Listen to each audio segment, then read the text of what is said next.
මොන ක්‍රමේ තමයි guys. ඔයාට බය වෙන්න ප්‍රධානම හේතුව මොකක්ද? මොකක්ද හේතුව මෙයත් එක්ක කතා කරන්න? සමහර කට්ටිය මෙතන එක එක ගාය කියයි අයියේ මෙයාට බෝයිෆ්‍රෙන්ඩ් කෙනෙක් ඉන්න පුළුවන්. එක. අයියේ මම සුදු නෑ. අයියේ මම කළුයි. මම රිජෙක්ට් කරා. මම අයියේ කොටයි. මගේ මොන පැත්තක් පිච්චිලා. මම මහතයි අයියේ. මම කෙට්ටුයි. මට සික්ස් පැක් නෑ. මට මගේ මූණ පිම්පල්ස් තියෙනවා. ඒතකොට මට ලස්සන කොණ්ඩයක් නෑ. මම හැමතිස්සෙම ගොත ගහනවා. මට හැමතිස්සෙම කතා කරන විදියක් නෑ. අනන්ත අප්‍රමාණව ඔය වගේ හේතු 10කට වැඩි කියන සාධක හේතු 10කට වැඩි කියනවා guys. ඔයාලා කල්පනා කරලා බලන්න මේ ලෝකේ ඉන්න භාගයට භාගයක් ඔයාලත් සෝෂල් මීඩියා වල දැකලත් ඇති මේ වගේ අමුතු කපල්ස් ලා මේක දිනවල මම දැක්කා ඊයේ ෆොටෝ එකක් දැක්කා මේ කොල්ල කන්න දාගත්ත බොහොම අහිංසක පුඩු කොල්ලේ මේ දෙන්න යාළුවනේ ඇත්තටම කිව්වොත් මාර ලස්සන ස්ටෝරි එකක් මේක ඇත්තටම කිව්වොත් ඊළඟට මේ ආදර මම අතම කවුරු කරනවා මම බලන්න මේ දෙන්න මැසේජ් කර හිටියේ ඊගල දෙන කාලයක් ඇතුව මැසේජ් කර මේ දෙන්න දවසද ඊදෙනකදී දැන් ආදර ඇති වෙලා දැන් ඊදෙන කියනවා අපි දෙන්න මීට් වෙනවා කියලා ඉතින් මේ කොල්ල බය වුණා කියලා රිජෙක්ට් කරා කෙල්ල බල කොල්ලව රිජෙක්ට් කරා කියලා දෙන්න මුණ ගැහුණා කෙල්ල මෙච්චර මහතයි චබ්බ බෝලයක් තේරුණාද කොල්ල එන කෙට්ටු අහිංසකේ මේ දෙන්න දැකලා දෙන්නම් බය වුණා හැබැයි මේ දෙන්නගේ ආවංග ප්‍රේමයේ එතන සම්බන්ධය ඇති වුණාට පස්සේ මේ දෙන්න ආදරය කරන්න ගත්තා මම මොකද මේ බොරු නම් කියන්නේ උඹලා ඉන්ටර්නෙට් එකේ සර්ච් කරලා බලපන් ලෝගින් විදිහ කපස් කියලා මම බොරු නම් කියන්නේ මම අභියෝග කරනවා බොරු නම් මම කියන්නේ කියලා ඉන්ටර්නෙට් සර්ච් කරලා බලපන්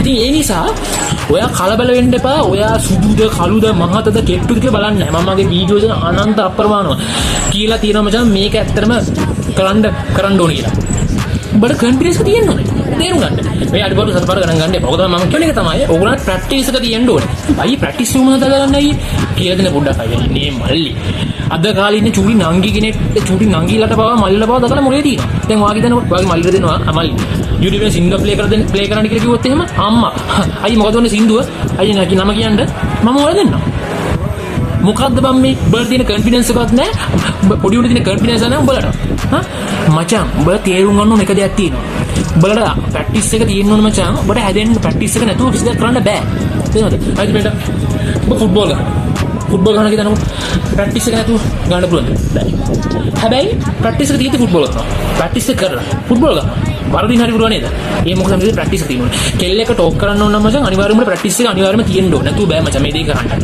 එහෙම නැතුව කිසිම දෙයක් අචීව් කරන්නත් බෑ තේරෙනවද ඔයාලට ප්‍රැක්ටිස් එක තියෙන එකෙන් නැත්නම් අය කොහොමද ප්‍රැක්ටිස් එක ගිල්ලුට කතා කරලා දෙන්නේ මම ඔයාලට ක්‍රම තුනක් කියනවා අද රහගන්න මේ ක්‍රම තුනක් නෙමෙයි මේක දැනනකොට කියන්න බය වෙන්න එපා පළවෙනි එක මියුසික් ෂෝ එකක් බලන්න යන්න දෙවෙනි එක ඒ වගේම කෙල්ල වැඩිපුර නිතර ගැවසෙන තැන් තියෙන්නේ ඒවා බලන්න නැත්නම් පාක් එකට යන්න ඒ වගේම තව ඔයාගේ ටැලන්ට් එක ඔයාට පෙන්නලා මොකක්ද ඔයාලට කරන්න පුළුවන් කොහොමද ටැලන්ට් එක පෙන්නලා කරන්නේ සිම්පල් මම කියන්නේ සිම්පල් කියලා කියන්නේ මෙන්න මේක. එතනකෝ දැන් ඔයා සින්දු කියන්න පුළුවන්. ඔයා පාරේ ඉඳගෙන ඒක ගිටාර ප්ලේ කරනවා කියන්න ගිටාර ප්ලේ කරනවා. එහෙම නැත්නම් ඩාන්ස් එකක් දානවා. එහෙම නැත්නම් සින්දුවක් කියනවා. මොකක් සින්දුවක් කියනවා. හිතන්නකෝ එතකොට දකින්න මිනිස්සු ගාන කපුල් බා මේ ලස්සන කොල් කවුදානේ මේ කටානතේ ලස්සන කොල්ල.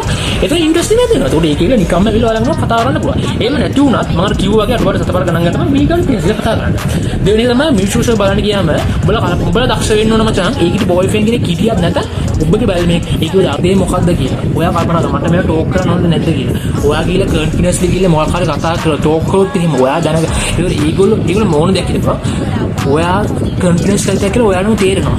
තේරෙනවද? මම මේක දික්ක දින වැඩි කැමති නෑ. මේක මම සරල විදිහට කිව්වා. අනේ තව දෙයක් තමයි ඔයා ගිහලා කන්ෆිඩන්ස් එකක් කතා කරන්න. ඊළඟ තමයි ඔයා එයාගේ යාළුවන්වත් ටෝක් කරපු කෙල් ඒක නෝ කතා කරපු කෙල්ලගේ යාළුවන්ව ගන්න. ඒක ප්‍රශ්නයක් නෑනේ. හැබැයි තව දෙයක් තමයි ඔයා එම ගේම් එක ගැහුවොත් ඔයාගේ තියෙන බය කන්ෆිඩන්ස් එක හැදෙනවා. මම කිව්වනේ මේ දෙක තුන හදා ගන්න කියලා. පළවෙනි එක ඔයාට තියෙන්න ඔයාගේ අඩුපාඩු සතපාඩු ගණන් ගන්න තියෙනවා. අඩුපාඩු නැත්නම් සෙල්ෆි ඉම්ප්‍රූව් කරගන්න.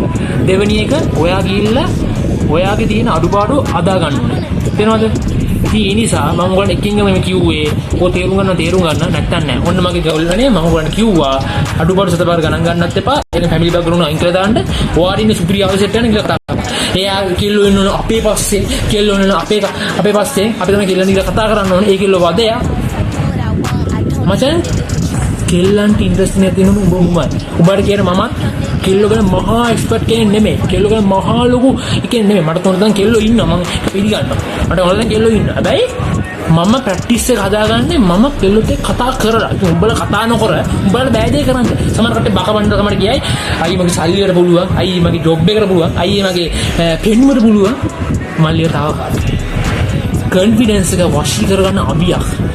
කොන්ෆිඩන්ස් එක සහ කොන්ෆිඩන්ස් ආයි කන්ටැක්ට් එක ගැන අපි වශිය. ඒ දෙක හරියට යූස් කරොත් එහෙම මම කියන්නේ කැත විදිහට නෙමෙයි හරි විදිහට යූස් කරොත් එහෙම ඔයාට මේකෙන් මිනිස්සු ගාණක් වුණත් වාගේ පැත්ත නම්ම ගන්න පුළුවන් වශී කරගන්න පුළුවන්. තේරෙනවද? හැබැයි ඔබ මෙතන අවංක වෙන්නත් ඕන. ඔබ මෙතන නිර්භීත වෙන්නත් ඕන. බයකින් දැන් කියලා දාන්න be confidence. You have only confidence and good talk. තේරෙනවද?